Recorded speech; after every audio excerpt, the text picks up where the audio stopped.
Whistleblower Edward Snowden, the classified documents he leaked forever changed the notion that someone is always watching, always listening. Well, after 3 years of exile in Russia, Snowden wants to come home. Tonight, he hopes it's the U.S. president who's watching and listening. I'm Brent Goff, and this is The Day.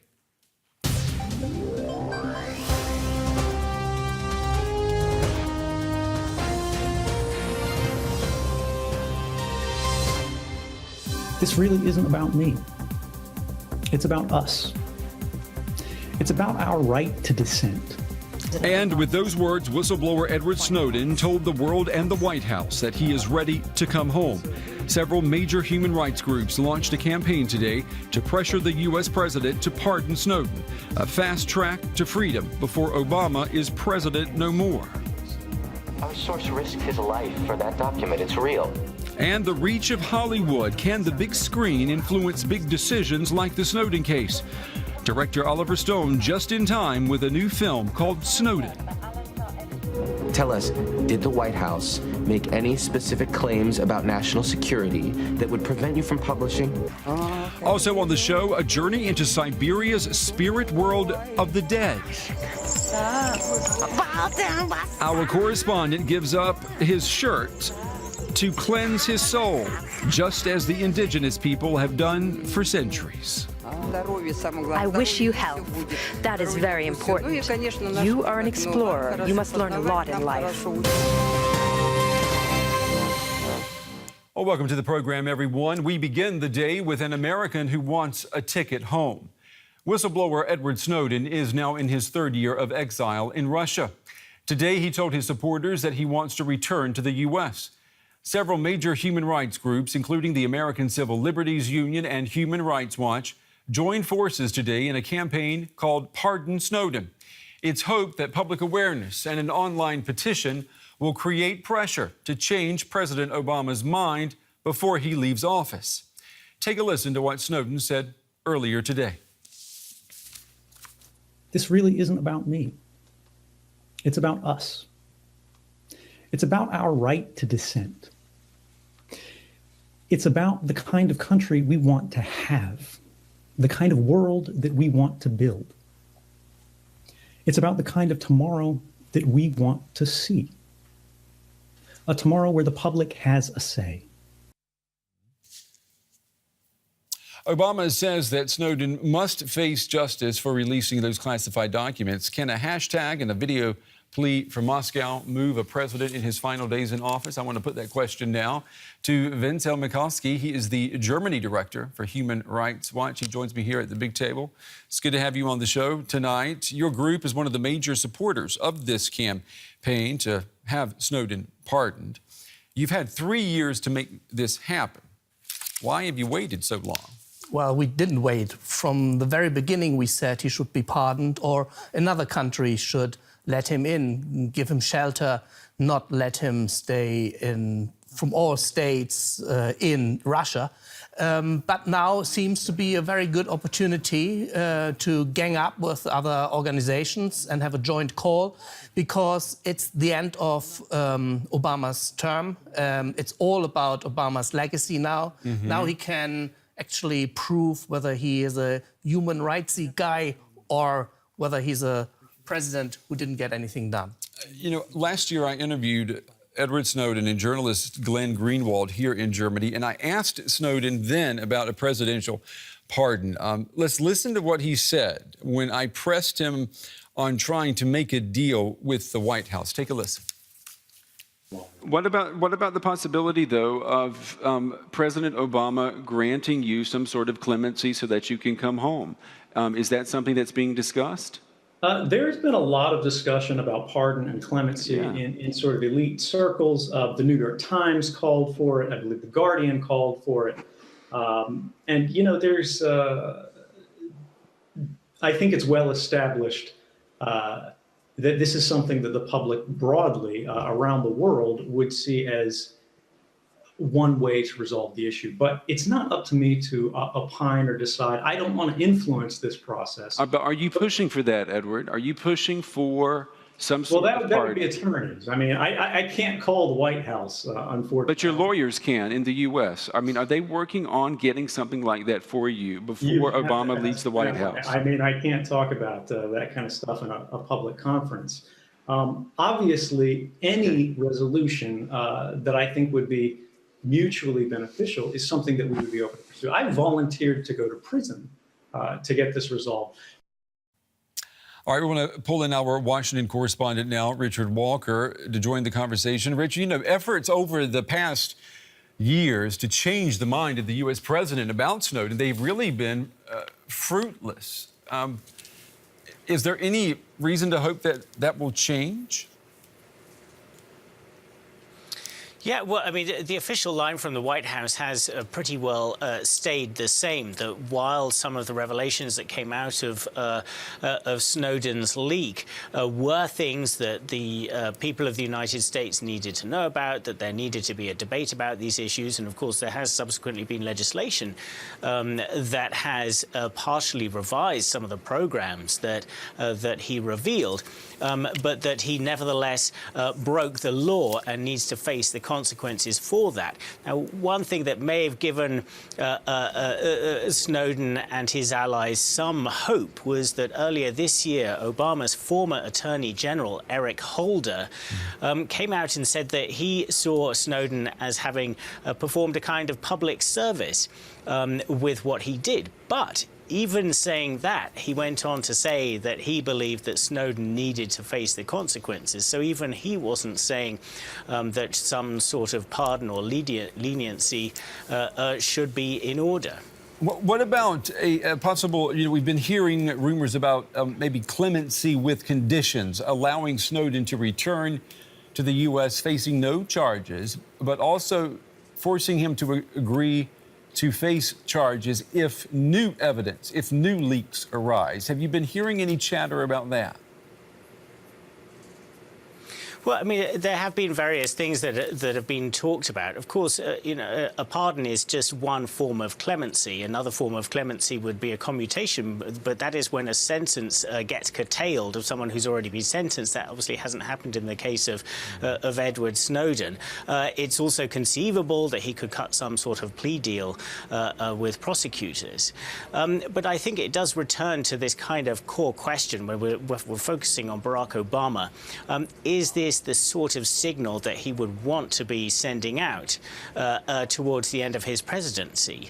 As we just heard from your guest in the studio there, Edward Snowden's allies are betting, or at the very least hoping, that he would want to send this sort of signal. And perhaps they're also emboldened by the fact that Obama has been granting commutations in the last few months to several hundred people who have been in jail in the United States on drug convictions. But the signal that giving some form of clemency to Edward Snowden would send would be far, far stronger. And I'm sure that Obama would be concerned that it would be a signal that it is OK to steal government secrets. And very, very many observers would say that he doesn't want to send out that kind of signal. Yeah, and that was the fear, Richard, that we saw here in Germany, you know, a couple of years ago. Mr. Mikowski, you know, there was a lot of talk here about giving asylum to Edward Snowden, about him applying for asylum and staying in this country. I asked him last year, did he feel that the German government had let him down by not allowing this asylum process to take place? Because there had been rumors that the U.S. had been threatened by, or that Germany had been threatened by the U.S. if it did this. Take a listen to what Edward Snowden had to say to that. One of the sort of defenses that's been provided is that the United States government would be outraged. You know, they would take some kind of action, some consequences against the German government in retaliation. But is that really realistic? I mean, Germany is, for all intents and purposes, the leader of the European Union. They're an advanced democracy. They're a strong ally. They're a strong economy. And they have a quite well-established tradition of defending individual and collective rights. But do you not think, Edward, that they would be, that Germany, that the leaders of Germany, do you not think that they fear that there would be real and serious consequences for for the government and for the security of Germany if they were to grant you asylum? I don't think so, no. I'm sure they've been, that's been communicated through both official channels and unofficial channels. But I mean, these are savvy politicians. We're talking about Angela Merkel. She's not some new person who's never seen this kind of international signal. Well, you know, she's been criticized at home a lot, though, for being the chancellor who had a phone that was, that could be tapped by the NSA. Right, but that doesn't mean that she's politically naive. Mr. McCauley, let me ask you, did Germany let down Edward Snowden? I would say so, yes. Because Edward Snowden, it turned out, is a human rights defender. He uncovered the wrongdoing of the NSA, of the American Secret Services, and did the world a great service by unveiling this. We have now a much better sense of the right to privacy. We live in a digital world. We need to have human rights online, just as we have them offline. Mm-hmm. And this discussion actually only started with Edward Snowden. And let's not forget, it was the time of Merkelgate. So Germany had something, to deal with. They said, you were spying on us, so don't be grumpy when we. So you don't think, if that had happened, let's say 2 or 3 years ago, you don't think we would be talking about serious repercussions for U.S.-German relations? Not at all. Okay. That's one opinion. Richard, I'm going to let you have the last word here. Let me ask you, is it possible, look into your crystal ball, is this pardon something that could come literally in the final minutes of the Obama presidency? Does it have that type of drama brewing in it? Well, it's conceivable, but I would say, Brent, that it's not likely. I think, again, we need to return to the way that Edward Snowden is seen in official circles here. I mean, he's been arguing that he is a human rights defender, that there is a moral case for granting him some form of pardon. But I was speaking to a former member of Congress just the other evening who was very senior in the intelligence establishment. And this Congressperson said that, it's not just a matter of Edward Snowden having broken the law. It was that Edward Snowden was also extremely reckless in the way that this material was handled. He gave a far too large amount of material to journalists who were unable to handle it safely. That put national security at risk. And then by going to Russia, he exposed himself to Russian influence and perhaps, whether wittingly or unwittingly, put that information into Russian hands. I think that just gives you a flavour of just how incredibly controversial it would be if Barack Obama did make some move like this. And it would probably mark the entire sort of last phase of his presidency in the history books and in the public minds. And the question is that what he wants? Yeah, very good question. Legacy building, he definitely is cognizant of that. Our correspondent in Washington with analysis, Richard Walker. As always, Richard, thank you very much. And here in the studio, the director of Human Rights Watch in Germany. Mr. Murkowski, thank you very much for being on the day. We appreciate it.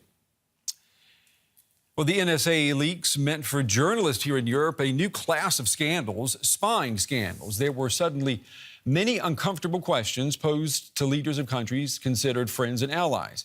We put together some of the highlights from our coverage back in 2013 when the spies among us were still new and strange. It begins with a conversation that I had with Carsten Vogt, who was at the time the German government's coordinator for U.S.-German relations. He had some sharp words for the NSA, but also for the German chancellor and that cell phone of hers that was tapped by the NSA. Angela Merkel, the German chancellor, she appears to be really shaken by this. She's shocked. Do you really believe, I mean, you know her better than anyone here, do you really believe that she thought that her cell phone was not a target? If she believed it, then I think she was naive. What are we to understand a secret war in Germany? What does that mean? Well, the surprising thing about the research is that we found that the drone strikes that the United States is carrying out in Somalia, and there have been a series of drone strikes in the last few years, have a great deal to do with Germany and far more than we ever imagined. I think as friends we have to say there is a red line and you have crossed this red line. Let me ask you again, why not interrogate him, why not question him in Moscow? Because we are the Parliament of Germany and not a tourist office. I think sort of the value he can bring in by telling the truth and all his knowledge is of great value. Yeah, but, so you want him to come? Well, personally, I mean, I would leave that up to the politicians here, but I think... You've got a politician here. Yeah. Right, so ask him. No, yeah, the way the story looked 3 years ago. All right, well, the reporting of the NSA leaks earned Pulitzer Prizes for news coverage. Laura Poitras's documentary film, Citizen4, won an Oscar. But the movie-going masses, they may still not have a clear idea of who Edward Snowden is and what exactly he did and how he did it. We'll bring in film director Oliver Stone to change that. On Friday, his biopic, simply entitled Snowden, will open in theaters. Now, the film has a message. Snowden is a hero. The NSA is corrupt to the core. Here's a clip from Snowden. Our source risked his life for that document. It's real. Tell us, did the White House make any specific claims about national security that would prevent you from publishing? No. I asked them repeatedly, and they had no substantive answer. Then there you go. What more do you want? You can go out and know that you're safe. Glenn, I'd like to talk to Alan before we go any further. When does he land? In 6 hours. No, absolutely not. We're sitting ducks here, Janine. It's 1 p.m. in New York. If you don't get this out in the next 4 hours, you'll miss the evening news on the East Coast. But we can post later tonight. I'm sorry, Glenn, but Alan's our editor-in-chief, and I really think that the government knows that we have these documents now. The CIA could barge through this door any minute, and you want more time. Act like a journalist and stop stringing us along. Well, the drama from inside a hotel room. All right, let's pull in our film and movie guru, Scott Roxborough, to talk about this film. Good evening to you, Scott. I have to ask you, this Snowden film, this biopic, is it fiction or nonfiction? Can I say both? I mean, obviously, it's based on... I have to make the call. It's obviously based on Snowden's life, and it's based on a lot of the facts that we know about Snowden's life. But this is Oliver Stone, and he's a master at mixing fact and fiction, as he did with films like JFK, where he takes both elements and creates out of the facts, creates sort of a classic hero story, a classic Hollywood hero story, with Snowden cast as really the all-American hero. What side of fact and what side of fiction that lands on, I think probably depends a lot on your opinion of Edward Snowden and what he did. You know, Stone was asked by Snowden's attorney at the American Civil Liberties Union, Ben Wisner. He was asked if this story is true, and he replied, "It's a drama. I had to," and I'm quoting here, "I had to make all of this material work in a 2-hour time frame and not bore people." I mean, that's a creative license to really stretch the truth, isn't it? Well, yeah, but I mean, this is a film. I mean, as we've seen already, you mentioned, I mean, there was a great documentary already made about Edward Snowden, Citizen4, won an Oscar last year. If people want to have the documentary story of the Edward Snowden tale, it's already out there. Oliver Stone's trying to do something different with this film. It isn't strictly a fact, or it isn't all fact, but it couldn't be.